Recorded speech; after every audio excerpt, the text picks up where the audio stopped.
আসসালামু আলাইকুম। আমরা আজকে দেখার চেষ্টা করব মূলত যে একটি ফাইবার ইউজ করে ডিভাইস কিভাবে আমরা কানেক্ট করি। আসলে ফাইবার ডায়াগ্রামটা সম্পর্কে একটু বেসিক ধারণা নেওয়ার ট্রাই করব।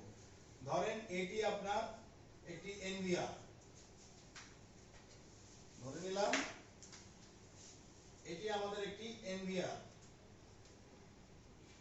এখানে আমাদের এনভিআর এর সঙ্গে এখানে আমাদের একটি সংযোগ স্থল রয়েছে, যেটার নাম আমরা বলছি RJ45 পোর্ট। এই 45 পোর্টের সঙ্গে আমরা এখানে একটি সুইচ ব্যবহার করব। এই সুইচটি হতে পারে 24 পোর্ট, 16 পোর্ট, 8 পোর্ট, যে কোনো একটা। এখন এই কানেকশনটা তো আমি এখানে দিলাম। এখন এই পোর্ট থেকে আমি একটা এখানে এমসি ইউজ করব, মিডিয়া কনভার্টার, যেটা 1310 অথবা 1550 হতে পারে, 8 ডিবির হতে পারে। এবং সেই কেন ইউজ করছি? যাতে আমি মিনিমাম 10 কিলোমিটার, 2 কিলোমিটার, 5 কিলোমিটার দূরত্বে ফাইবার কানেক্টিভিটি দিয়ে ক্যামেরাটাকে এই এনভিআর এ আনতে পারি। এইখানে আপনার এমসি বি পার্ট, ধরেন এটা এ, এটা বি। আপনি যদি বি পার্ট প্রথমে ইউজ করেন, এ পার্ট তাহলে পরে ইউজ করতে হবে। অবশ্যই কখনোই এ এ হলে কাজ করবে না, আবার বি বি হলেও কাজ করবে না। এমসি সাধারণত পেয়ার দিয়েই হয়ে থাকে।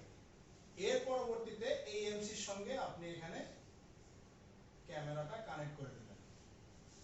ঠিক একই ভাবে এমসি ইউজ করলেন, এমসি থেকে আপনি এখানে সুইচ পোর্ট থেকে কানেকশন নিলেন, অপর প্রান্তে আপনি আরেকটা এমসি ইউজ করলেন।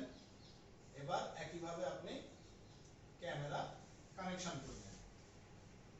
এই কানেকশন যদি আপনি এভাবে করেন, তাহলে এই ফাইবার কেবলটি আপনার এটা 2 কিলোমিটার হতে পারে, এটা 5 কিলোমিটার হতে পারে।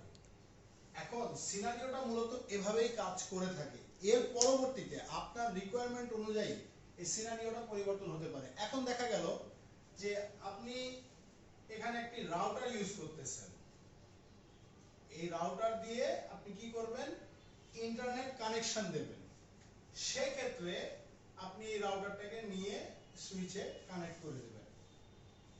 তাহলেও কিন্তু আপনার এনভিআর বা ডিভিআর অনলাইন হয়ে যাবে, পাশাপাশি ক্যামেরাগুলি চলে আসবে, মোবাইলও আপনি চাইলে দেখতে পারবেন।